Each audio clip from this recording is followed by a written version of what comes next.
तो दोस्तों स्वागत है आप सभी का एक बार फिर से नए वीडियो में। और इस वीडियो में हम लोग बात करेंगे अफगानिस्तान वर्सेस बांग्लादेश के बीच जो ओडीआई सीरीज शुरू होने वाला है, इसका पहले ओडीआई मुकाबले के बारे में। तो दोस्तों एक तरफ है अफगानिस्तान की टीम जो कि रिसेंट में साउथ अफ्रीका को ओडीआई में हरा कर आ रही है और बहुत ही अच्छे फॉर्म में है। दूसरी तरफ है दोस्तों बांग्लादेश की टीम जिनका रिसेंट फॉर्म बहुत ही खराब है, लगातार मैचेस भी ये हार रहे हैं। तो इस वीडियो में हम लोग खास करके जानेंगे कि कौन से गिने चुने दो तीन खिलाड़ी हैं बांग्लादेश की तरफ से जो कि इस मुकाबले में इंपॉर्टेंट रहेंगे, और क्या हमें अफगानिस्तान की तरफ से ज्यादा खिलाड़ी को लेना चाहिए या फिर नहीं लेना चाहिए। तो गौर कीजिएगा दोस्तों, ये जो मुकाबला है ये 6 नवंबर को खेला जाएगा। तो दोपहर में दोस्तों 3:30 पर, और ग्राउंड की बात करें तो शारजाह क्रिकेट स्टेडियम शारजाह में ये मुकाबला होगा। और इस ग्राउंड पर दोस्तों अफगानिस्तान की टीम का परफॉर्मेंस बहुत ही बेहतर रहता है। तो डायरेक्ट बात कर लेते हैं दोस्तों इस ग्राउंड की पिच रिपोर्ट के ऊपर। तो यहाँ पर मैं आपको पहले बता देता हूं कि इस ग्राउंड पर ओडीआई के दोस्तों लगभग 250 के आसपास मुकाबले खेले गए हैं, लेकिन हम लोग उतना पीछे दोस्तों 90s 80s का हम लोग मुकाबला नहीं देखेंगे। हम लोग डायरेक्ट देखेंगे दोस्तों यहाँ पर कि जो इस साल के ओडीआई मुकाबले खेले गए हैं इसका रिकॉर्ड्स इस ग्राउंड पर कैसा है। तो दोस्तों 2024 में अभी तक इस ग्राउंड पर दोस्तों 5 मुकाबले ही खेले गए हैं, जिसमें से पहले बैटिंग करने वाली टीम 3 बार जीती है और चेस करने वाली टीम 2 बार। तो जो भी टीम पहले बैटिंग करेगी उनका जीतने का चांसेस यहाँ पर ज्यादा रहेगा। हालांकि दोस्तों ग्राउंड उतना बड़ा नहीं है, लेकिन फिर भी इस ग्राउंड पर बॉलर्स को मदद मिलती है, खास करके स्पिन बॉलर को। एवरेज स्कोर दोस्तों इस साल का ओडीआई मुकाबले का 250 के आसपास देखने को मिला है। हाईएस्ट स्कोर अफगानिस्तान ने 311 रन बनाया है। लोएस्ट स्कोर इस साल का ओडीआई का 106 रन का है, जो कि साउथ अफ्रीका का है। स्कोरिंग पैटर्न देखिएगा तो 200 के नीचे 2 बार स्कोर बना है, 200 और 250 के बीच में 1 बार, 250 और 300 के बीच में एक भी बार नहीं, और 300 के ऊपर 2 बार स्कोर किया है। तो स्कोरिंग पैटर्न और एवरेज स्कोर देखकर तो यही लग रहा है कि अगर शुरुआत में विकेट नहीं गिरती है तब दोस्तों यहाँ पर आपको 300 के ऊपर भी स्कोर देखने को मिलेगा, क्योंकि अफगानिस्तान यहाँ पर रिसेंट में साउथ अफ्रीका को इसी ग्राउंड पर हराई है दोस्तों ओडीआई में। अब डायरेक्ट बात कर लेते हैं इस ग्राउंड के रिसेंट के जो ओडीआई मुकाबले खेले गए हैं उसके स्टैट्स के ऊपर। तो दोस्तों जो पिछला मुकाबला हुआ है वो अफगानिस्तान 169 रन की टारगेट दी थी और साउथ अफ्रीका आसानी से टारगेट चेस करके 7 विकेट से जीती, जिसमें फास्ट बॉलर को 5 विकेट और स्पिनर्स को भी 5 विकेट मिली। तो आप लोग सोच रहे हैं कि मैं बोल रहा हूं कि अफगानिस्तान तो यहाँ पर अच्छा खेलती है लेकिन पिछला मुकाबला ही हारी है, लेकिन पिछला मुकाबला छोड़कर बाकी सारे मुकाबले जीती है। उससे पहले एक और मुकाबला हुआ था जिसमें 311 रन की पारी, मतलब 311 रन की टारगेट दी थी, और साउथ अफ्रीका जैसी बड़ी टीम 334 रन पर सिमट गई। तो आप लोग सोच ही सकते हैं कि अफगानिस्तान की बॉलिंग लाइनअप इस ग्राउंड पर कितनी बेहतर रहती है। और अफगानिस्तान 177 रन से जीती, जिसमें फास्ट बॉलर को तो मात्र 3 विकेट मिली और स्पिनर्स को 11 विकेट, क्योंकि अफगानिस्तान अपने स्पिनर्स के लिए ही जाना जाता है।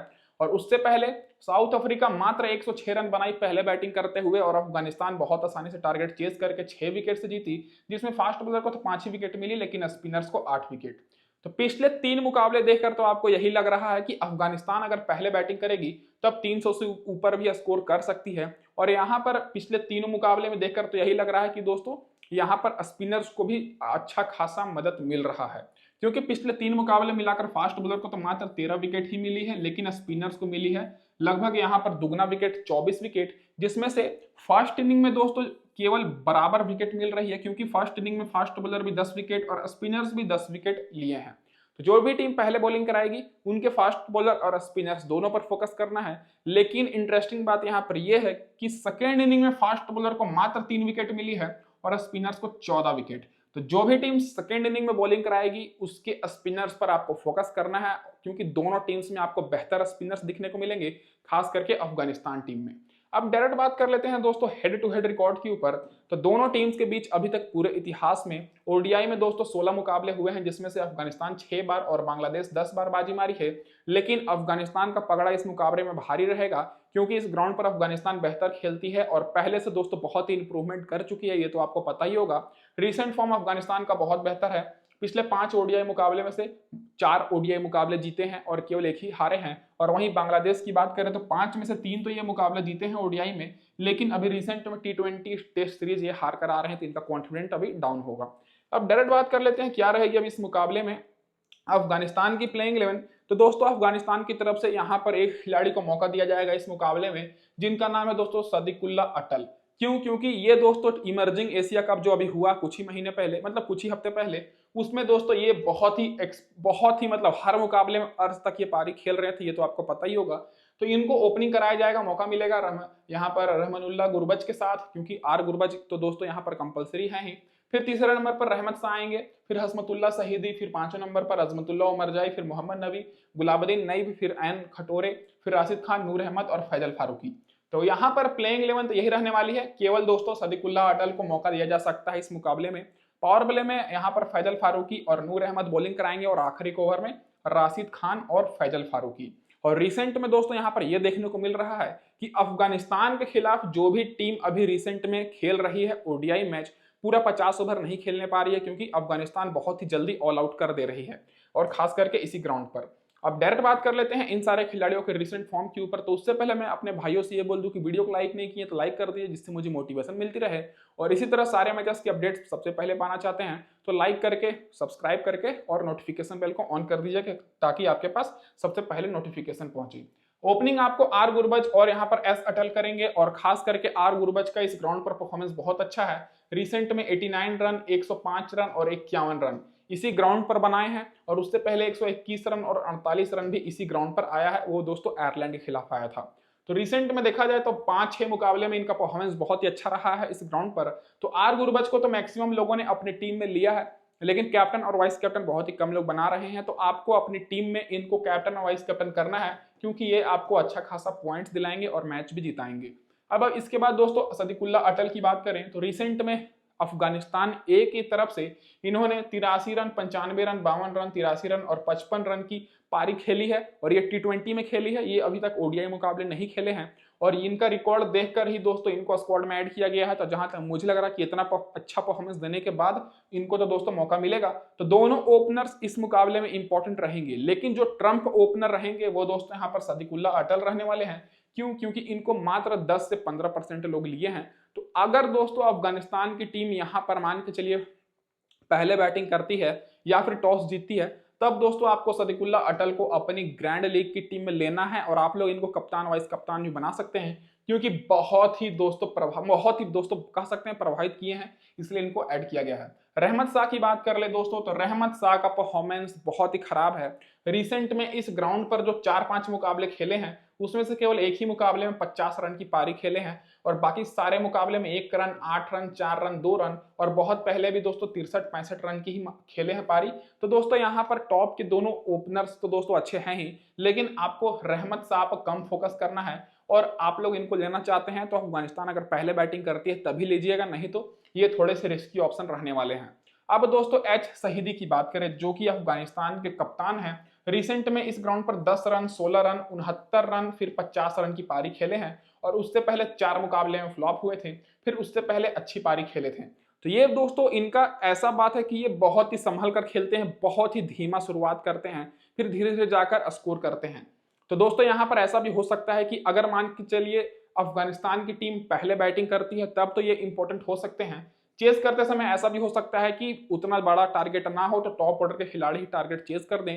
तो आपको दो जो यहाँ पर खिलाड़ी दिख रहे हैं, रहमत शाह और यहाँ पर एच शहीदी, इन दोनों पर आपको ज्यादा फोकस करना है जब अफगानिस्तान की टीम पहले बैटिंग करे। हालांकि आप लोग रहमत शाह को ले सकते हैं, क्योंकि इतने संभल कर खेलते हैं कि आपको अच्छा खासा पॉइंट तो दिला ही देंगे, भले ही पिछले 2 मुकाबले में ज्यादा रन ना बनाए हों। अब ऑलराउंडर्स पर बात करें तो यहाँ पर आपको 3 ऑलराउंडर्स देखने को मिलेंगे, अजमतुल्लाह उमरजाई, मोहम्मद नबी और गुलाबुद्दीन नईब। तो अजमतुल्लाह उमरजाई इंपॉर्टेंट रहेंगे, क्योंकि पिछले मुकाबले में 2 रन की पारी खेले थे, लेकिन उससे पहले 86 रन नॉट आउट रहे थे, 1 विकेट, फिर 25 रन, फिर 19 रन, 2 विकेट, फिर 54 रन। बहुत ही संभल कर खेलते हैं ये भी, और बॉलिंग भी कराएंगे, तो ये तो इंपॉर्टेंट रहेंगे ही। मोहम्मद नबी की बात करें तो पिछले मुकाबले में 5 रन 1 विकेट, फिर उससे पहले 48 रन 5 विकेट की भी ये पारी खेले हैं, फिर 14 रन 1 विकेट और 136 रन 1 विकेट। तो यहाँ पर 3 ऑलराउंडर्स में से 2 ऑलराउंडर पर आपको फोकस करना है, अजमतुल्लाह उमरजाई और मोहम्मद नबी, और ये सेफ ऑप्शन रहेंगे, और मैक्सिमम लोग इनके ऊपर फोकस करने वाले हैं, और ये आपको अच्छा खासा पॉइंट्स भी दिलाएंगे, क्योंकि 50 ओवर का मैच है। तो इनको तो दोस्तों 10 ओवर तो लगभग बैटिंग करने को मिलेगा ही। अब गुलाबुद्दीन नईब की बात करें, ये ऐसे खिलाड़ी हैं, कभी भी इनको ऊपर भेजा जा सकता है, कभी भी नीचे भेजा जा सकता है, और ये ऐसे खिलाड़ी है कि कंफर्म भी नहीं रहता है कि बॉलिंग कराएंगे। रिसेंट के पिछले ओडीआई मुकाबले में मात्र 34 रन की पारी खेले थे, बॉलिंग नहीं कराए थे। उससे पहले 8 रन 1 विकेट, फिर उससे पहले पूरी तरीके से फ्लॉप हो गए थे। फिर रिसेंट में एक मुकाबले में इन्होंने 4 विकेट ले लिया था, फिर 15 रन 1 विकेट। तो ये दोस्तों ऐसे खिलाड़ी हैं कि इनको जरूरत पड़ने पर टीम खिलाती है और बैटिंग कराती है, बॉलिंग नहीं तो दोस्तों ये उतने इंपॉर्टेंट नहीं रहेंगे। और वैसे भी आपको इनको लेना है तो बैटिंग ऑर्डर थोड़ा सा नीचे है, तो अफगानिस्तान अगर पहले बैटिंग करेगी तभी आपको इनको लेना है। अब बाकी जो 4 यहाँ पर बॉलर हैं, तो 4 बॉलर में आपको यहाँ पर स्पिनर्स ज्यादा देखने को मिलेंगे, क्योंकि स्पिन बॉलर अफगानिस्तान बहुत ही खिलाती है। तो दोस्तों राशिद खान की बात कर लें तो राशिद खान पिछले मुकाबले में 5 विकेट लिए हैं इसी ग्राउंड पर साउथ अफ्रीका के खिलाफ, और उससे पहले लगातार 2-2 विकेट, और रिसेंट में भी इनका परफॉर्मेंस बेहतर है। तो दोस्तों अगर आप लोग सेफ ऑप्शन खोज रहे हैं, वो दोस्तों यहाँ पर राशिद खान रहने वाले हैं, फैजल फारूकी रहने वाले हैं। 2 ऑप्शन यहाँ पर बॉलिंग सेक्शन में सेफ रहेंगे, राशिद खान और फैजल फारूकी, क्योंकि फैजल फारूकी का भी रिसेंट फॉर्म बेहतर है। 4 विकेट, और पिछले मुकाबले में विकेट ना मिली हो, लेकिन जब भी विकेट लेते हैं 3-4 विकेट ये गुच्छे में लेते हैं। तो इनको ड्रॉप करने का रिस्क हम लोग नहीं ले सकते हैं, क्योंकि मान के चलिए ड्रॉप करें और 4-5 विकेट ले लेते हैं तो बहुत ही ज्यादा पॉइंट हम लोग का माइनस हो जाएगा। इसलिए राशिद खान और फैजल फारूकी सेफ ऑप्शन रहने वाले हैं, और बिल्कुल परफेक्ट और बिल्कुल भरोसेमंद। अब बात आ जाती है ग्रैंड लीग में कौन से खिलाड़ियों पर आपको फोकस करना है। ग्रैंड लीग में एन खटोरे को लीजिए, क्योंकि रिसेंट में 4 विकेट, 3 विकेट, 4 विकेट और 4 विकेट लिए हैं, और इनको मात्र बहुत ही कम लोगों ने लिया है। तो यहाँ पर बॉलिंग सेक्शन में एन खटोरे इंपॉर्टेंट रहने वाले हैं, और नूर अहमद, क्योंकि नूर अहमद को बहुत ही दिनों के बाद स्क्वाड में ऐड किया गया है, और रिसेंट में इनका ओडीआई में परफॉर्मेंस कुछ खास नहीं है। बहुत पहले 1-2 मुकाबले में 3 विकेट और 2 विकेट लिए हैं, तो नूर अहमद पर उतना लोगों ने फोकस नहीं किया है। तो नूर अहमद और एन खटोरे इस मुकाबले में मेगा ग्रैंड लीग के लिए आप लोग के लिए ट्रम्प खिलाड़ी हो सकते हैं।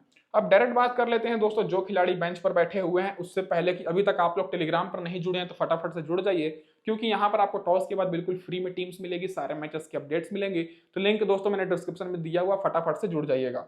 अब डायरेक्ट बात कर लेते हैं दोस्तों जो खिलाड़ी बेंच पर बैठे हुए हैं, तो यहाँ पर आपको दिखेंगे कि कई सारे खिलाड़ी बेंच पर बैठे हुए हैं। इनमें से दोस्तों कौन से खेल सकते हैं, थोड़ा बहुत चांस है तो गजम्फर को खेला जा सकता है, क्योंकि रिसेंट में गजम्फर ने इस ग्राउंड पर अच्छा परफॉर्मेंस किया था।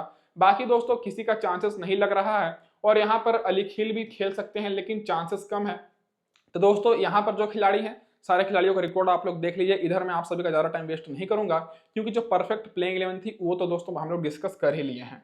अब डायरेक्ट बात कर लेते हैं दोस्तों सारे खिलाड़ियों का हेड टू हेड रिकॉर्ड, कि अफगानिस्तान के जो खिलाड़ी हैं कैसा performance head to head record रखते हैं बांग्लादेश के खिलाफ। तो सबसे बेहतर रिकॉर्ड है आर गुरबज का, 8 मुकाबले में 340 रन, 48 का एवरेज। तो आर गुरबज का दोस्तों इस ग्राउंड पर भी रिकॉर्ड अच्छा है, और दोस्तों इनका हेड टू हेड भी रिकॉर्ड अच्छा है। तो इसीलिए दोस्तों ये इस मुकाबले के लिए कैप्टन वाइस कैप्टन के लिए बेस्ट रहेंगे। रहमत शाह की बात करें तो मुकाबले बहुत ही खेले हैं, लेकिन 24 का ही एवरेज है। एच शहीदी की बात करें तो 27 का एवरेज है। तो दोनों का एवरेज दोस्तों देखा जाए तो उतना बेहतर नहीं है, 25 से लेकर 30 के बीच में है, लेकिन एक्सपीरियंस कूट कूट कर भरा हुआ है। तो इन दोनों को अगर आप लोग लेते हैं तो ले सकते हैं टॉस के हिसाब से। बाकी अजमतुल्ला उमर जाई दोस्तों 6 मुकाबले में 22 का एवरेज है, 3 विकेट लिए हैं। मोहम्मद नबी का 20 का एवरेज है, 17 विकेट लिए हैं 16 मुकाबले में। गुलाबुद्दीन नईब का 40 का एवरेज है, 6 मुकाबले में 5 विकेट लिए हैं। और बॉलिंग से सबसे बेहतर है राशिद खान, 13 मुकाबले में 19 विकेट, और फैजल फारूकी मात्र 8 मुकाबले में 15 विकेट। तो फैजल फारूकी और राशिद खान तो मैंने आपको बता ही दिया सेफ ऑप्शन रहेंगे। बाकी एन खटोरे और नूर अहमद जो इनका रिकॉर्ड कुछ नहीं है वो आप लोग ग्रैंड लीग में ले सकते हैं। अब जान लेते हैं दोस्तों क्या रहेगी अफगानिस्तान के बाद बांग्लादेश की प्लेइंग 11, क्योंकि बांग्लादेश की तरफ से भी कंफ्यूजन हो रही होगी प्लेइंग 11 को लेकर। तो दोस्तों यहाँ पर मैं आपको बता दूं कि ओपनिंग करेंगे तंजीद हसन के साथ सौम्य सरकार। जी हाँ दोस्तों, सौम्य सरकार को ओपनिंग कराया जाएगा, क्योंकि रिसेंट में जो इनका ओडीआई सीरीज हुआ था इसी साल 4-5 महीने पहले, उसमें दोस्तों ये लोग ओपनिंग किए थे। फिर नजमुल शांतो को कप्तान बनाया गया, फिर तौहीद हरदोई, फिर मोहम्मदुल्लाह, मुस्तफिकुर रहमीन को इस बार ऐड किया गया स्क्वाड में। तो विकेट कीपर में ये दिखेंगे लिटन दास की जगह पर, फिर मेहदी हसन मिराज, फिर रोशिद हुसैन, तस्किन अहमद, सरफुल इस्लाम और मुस्तफिजुर रहमान। तो बांग्लादेश की तरफ से जो परफेक्ट प्लेइंग 11 है वो आप लोग के सामने है। पावर प्ले में इधर से आपको एस इस्लाम, तस्किन अहमद और मुस्तफिजुर रहमान बॉलिंग कराते हुए दिखेंगे, और आखिरी ओवर में तस्किन अहमद और सरफुल इस्लाम। तो डायरेक्ट बात कर लेते हैं दोस्तों अब इन सारे खिलाड़ियों के रिसेंट फॉर्म के ऊपर। तो यहाँ पर अगर आप लोग देखिएगा तो इनका रिसेंट फॉर्म भी रिसेंट में उतना बेहतर नहीं है, कुछ कुछ खिलाड़ियों को छोड़कर। तो दोस्तों तंजीद हसन की बात करें तो जब ये पिछली बार ओपनिंग किए थे तो श्रीलंका के खिलाफ ओपनिंग किए थे 3-4 महीना पहले। उसमें दोस्तों इन्होंने 84 रन की पारी खेली थी, फिर उससे पहले 36 रन की, फिर लगातार 4 मुकाबले फ्लॉप हुए थे। रिसेंट में फिर 1 मुकाबले 51 रन, फिर 3 मुकाबले फ्लॉप, फिर 45 रन, फिर 84 रन। तो ये दोस्तों ऐसे खिलाड़ी हैं, अगर चलते हैं तो 50, 60, 70 रन बनाते हैं, नहीं तो ये फ्लॉप ही हो जाते हैं। और रिसेंट के 10-12 मुकाबले में केवल 5 ही मुकाबले में स्कोर किए हैं, नहीं तो दोस्तों 8-9 मुकाबले में ये फ्लॉप हुए हैं, तो उतने भरोसेमंद नहीं है। तो आप लोग अगर मैक्सिमम टीम बना रहे हैं तो एक टीम में रख लीजिएगा, नहीं तो रिस्की ऑप्शन रहेंगे। अब दोस्तों जो यहाँ पर ट्रम्प खिलाड़ी हैं वो दोस्तों रहेंगे सौम्य सरकार। क्यों? क्योंकि इनको मात्र 5% लोग लिए हैं। अभी मैं खुद भी कंफर्म नहीं हूं कि ये ओपनिंग करेंगे या नहीं, लेकिन मैक्सिमम चांस है कि ये जब श्रीलंका के खिलाफ ओडीआई मैच खेले थे तो इनको ओपनिंग कराया गया था 2 मैच में, तो इनको ओपनिंग ही कराया जाएगा। रिसेंट में देख सकते हैं 169 रन बनाए हैं, फिर 4 रन 3 विकेट, फिर 68 रन, फिर 1 रन, तो 1 विकेट है दोस्तों।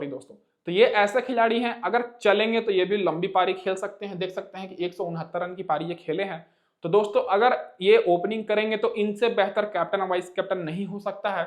और तो दोस्तों यहाँ पर ये इस मुकाबले में ट्रम्प ऑप्शन भी रहेंगे, क्योंकि इनको मात्र 5% ही लोग लिए हैं।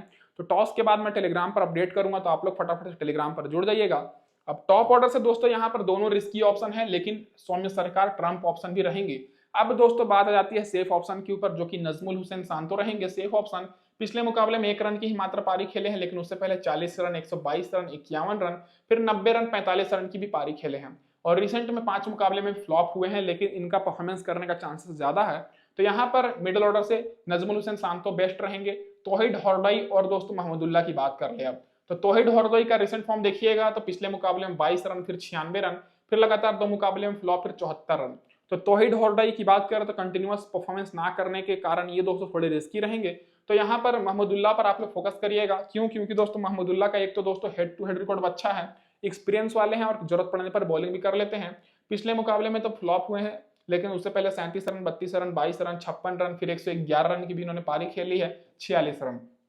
तो दोस्तों यहाँ पर मैं आपको क्लियर कट कर देता हूं कि टॉप के दोस्तों यहाँ पर जो 5 खिलाड़ी आपको दिख रहे हैं, इनमें से केवल 2 या 3 खिलाड़ी ही इंपॉर्टेंट हैं। तो दोस्तों नजमुल हुसैन शांतो, तौहीद हरदोई और दोस्तों महमूदुल्लाह, इन 3 में से आपको 2 को रखना है, जिसमें से नजमुल हुसैन शांतो कंपलसरी रहेंगे। आप लोग तौहीद हरदोई या महमूदुल्लाह दोनों में से किसी एक को रख सकते हैं। अगर दोस्तों टारगेट चेस करना है तब आप लोग महमूदुल्लाह को रख लीजिएगा, क्योंकि बॉलिंग भी करा लेते हैं और पहले बैटिंग करते हैं तौहीद हरदोई। अब बात आ जाती है दोस्तों यहाँ पर सबसे एक्सपीरियंस वाले, यहाँ पर मुशफिकुर रहीम, जो कि दोस्तों आपको 5वें नंबर पर दिखेंगे, 6ठे नंबर पर बैटिंग करने। रिसेंट फॉर्म ओडीआई में बहुत अच्छा है, 37 रन, 25 रन, 73 रन, 45 रन, और बहुत दिनों के बाद इनको स्क्वाड में ऐड किया गया है लिटन दास की जगह पर। तो अगर आप लोग एक्सपीरियंस वाले प्लेयर खोज रहे हैं और वैसे भी इनका टॉप ऑर्डर का परफॉर्मेंस उतना खराब ही है, तो इनको तो दोस्तों जाहिर सी बात है कि 25वें 30वें ओवर तक इनको बैटिंग मिल ही जाएगा। तो ये इस मुकाबले में दूसरे ट्रम्प प्लेयर रहने वाले हैं सौम्य सरकार के बाद, क्योंकि मैक्सिमम लोग आपको विकेट कीपर से आर गुरबज पर ही फोकस करेंगे। तो ये दोस्तों इस मुकाबले में विकेट कीपिंग सेक्शन से बेस्ट ऑप्शन रहेंगे, क्योंकि रिसेंट फॉर्म भी ठीक ठाक है, बहुत पहले भी इन्होंने अच्छा पारी खेली है, बीच में 4-5 मुकाबले भले ही फ्लॉप हुए हैं। तो यहाँ पर आपको आर रहीम पर फोकस करना है। बाकी दोस्तों 2 ऑलराउंडर यहाँ पर आपको देखने को मिलेंगे, मेहदी हसन मिराज और यहाँ पर आर हुसैन। रिसेंट में टी20 में परफॉर्मेंस इनका बहुत अच्छा है। ओडीआई में भी दोस्तों यहाँ पर मेहदी हसन मिराज पिछले मुकाबले में 25 रन 2 विकेट, फिर 12 रन 1 विकेट, और उससे पहले ठीक ही ठाक परफॉर्मेंस किए हैं। और यहाँ पर राशिद हुसैन की बात करें तो 3 विकेट, फिर दोस्तों 3 विकेट, 2 विकेट, 2 विकेट, तो दोनों ऑलराउंडर्स का परफॉर्मेंस बेहतर है। तो यहाँ पर आप लोग ऑलराउंडर्स पर फोकस करिएगा। तो दोस्तों ये दोनों ऑलराउंडर पूरी तरीके से सेफ ऑप्शन रहेंगे, क्योंकि रिसेंट में टी20 में इन्होंने इंडिया के खिलाफ भी अच्छा परफॉर्मेंस दिखाया था। तो ये दोनों इस मुकाबले में सबसे सेफ ऑप्शन रहेंगे। अब बॉलिंग सेक्शन से बात करें तो दोस्तों जो 3 बॉलर दिख रहे हैं, इनमें से आप लोग अगर बांग्लादेश की टीम टॉस जीतती है तो 2 बॉलर को रख सकते हैं, नहीं तो दोस्तों जो सेफ ऑप्शन रहेंगे वो दोस्तों यहाँ पर एम रहमान रहेंगे, क्योंकि पिछले 2 मुकाबले में इनको 3 विकेट मिली है और सबसे ज्यादा एक्सपीरियंस इन्हीं के पास है। हालांकि तस्कीन अहमद का रिसेंट फॉर्म बेहतर है और दोस्तों सौरफुल इस्लाम को, इन दोनों का रिसेंट फॉर्म बेहतर है, लेकिन इन दोनों को बहुत ही कम लोगों ने लिया है। तो इन दोनों को आप लोग ग्रैंड लीग में ले सकते हैं एज अ बेस्ट प्लेयर या एज अ दोस्तों ट्रम्प प्लेयर, लेकिन जो एक्सपीरियंस वाले और जो सेफ ऑप्शन रहेंगे वो एम रहमान ही रहने वाले हैं। अब दोस्तों डायरेक्ट बात कर लेते हैं यहाँ पर इन सारे जो खिलाड़ी बेंच पर बैठे हुए हैं बांग्लादेश की तरफ से। तो इधर से आपको मात्र 4 खिलाड़ी ही बेंच पर देखने को मिलेंगे, और इन चारों में से दोस्तों केवल जाकिर अली का थोड़ा बहुत चांस है कि खेलेंगे, नहीं तो किसी का भी चांस नहीं है। जो मैंने प्लेइंग 11 बताया बिल्कुल वही रहने वाली है। अब डायरेक्ट बात कर लेते हैं कि बांग्लादेश की तरफ से कौन कौन से खिलाड़ियों का बेहतर रिकॉर्ड है हेड टू हेड में अगेंस्ट अफगानिस्तान। तो तंजीद हसन का तो मात्र 5 का है एक मुकाबले में, सौम्य सरकार का भी मात्र 12 का है। तो टॉप के दोनों खिलाड़ी उतने सेफ उतने बेस्ट नहीं रहेंगे। नजमुल हुसैन शांतो का 33 का एवरेज है, तो थोड़ा बहुत ठीक है। तौहीद हरदोई का 29 का है। महमूदुल्लाह का सबसे बेहतर है, 10 मुकाबले खेले हैं, 313 रन, 44 का एवरेज है। मुस्तफिजुर रहमान मुस्तफिकुर रहीम की बात करें तो 4 मुकाबले में 450 से ऊपर रन है और 35 का एवरेज है। और मेहदी हसन मिराज का भी 59 का एवरेज है। क्यों? क्योंकि टॉप के दोस्तों यहाँ पर खिलाड़ियों का आपको एवरेज ज्यादा देखने को नहीं मिल रहा है, इसीलिए जो ऑलराउंडर्स हैं, ऑलराउंडर्स का आपको बेहतर देखने को मिल रहा है, क्योंकि टॉप के खिलाड़ी जल्दी आउट हो जाते हैं, तब ऑलराउंडर्स पारी संभालते हैं शुरू से ही। तो इन ऑलराउंडर्स पर फोकस करना है, मोहम्मदुल्ला पर, मुस्तफिजुर रहीम पर और मेहदी हसन मिराज पर। बॉलिंग में दोस्तों तस्किन अहमद का अच्छा है, 11 मुकाबले में 20 विकेट, और सौरफुल इस्लाम का बात करें तो 6 मुकाबले में 12 विकेट, और एम रहमान अभी तक एक भी मुकाबले नहीं खेले हैं। तो आप लोग क्या कर सकते हैं कि रिसेंट फॉर्म अच्छा है तो तस्किन अहमद, सौरफुल इस्लाम पर फोकस कर सकते हैं, लेकिन अगर आप लोग एक्सपीरियंस वाले खोजिएगा तो एम रहमान थोड़े से ज्यादा एक्सपीरियंस है, तो एम रहमान पर फोकस कर लीजिएगा। अब डायरेक्ट बात कर लेते हैं दोस्तों यहाँ पर क्या रहेगी हमारी टीम कॉम्बिनेशन। तो दो प्रकार से टीम रहेगी। पहली टीम दोस्तों सेफ टीम रहेगी, दूसरी टीम हमारी ट्रम्प टीम रहेगी ग्रैंड लीग के लिए। तो सेफ टीम में जो मैंने कप्तान किया है राशिद खान को और वाइस कप्तान मेहदी हसन मिराज को। क्यों? क्योंकि इस ग्राउंड पर स्पिनर्स को तो मदद मिल ही रही है, साथ में दोस्तों राशिद खान बहुत ही अच्छे फॉर्म में है। रिसेंट में इस ग्राउंड पर 4-4, 5-5 विकेट भी लिए हैं, वो भी साउथ अफ्रीका जैसी बड़ी टीम के खिलाफ। तो दोस्तों यहाँ पर दोनों मैंने स्पिनर्स को कैप्टन और वाइस कैप्टन किया है। बैटिंग से दोस्तों से यहाँ पर आर गुरबख्श को मैंने लिया है, एच शहीदी जो कि सेफ ऑप्शन है, और आप लोग इनकी जगह पर अटल को भी ले सकते हैं।